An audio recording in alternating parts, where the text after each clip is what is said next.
Jemi konfrontu si familje me një sfidë, o dasht me dalë jashtë vendit. Qendra që unë kom punu është njëra ndër më të mëdha në Lozan.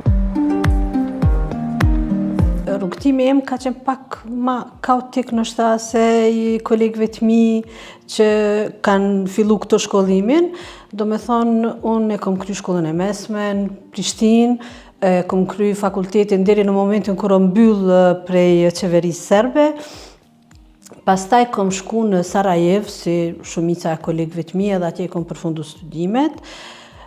Lufta na ka shpërndan në përvende të ndryshme, unë rastësisht kom qëllu në Francë, pastaj jemi kthy me familje, edhe do me thonë jemi kthy në për klinika, unë e kom zgjedh psikiatrin, ka qenë lëmia që mu ka pëlqy gjithë, edhe kom kry aty vitin e parë dhe dytin.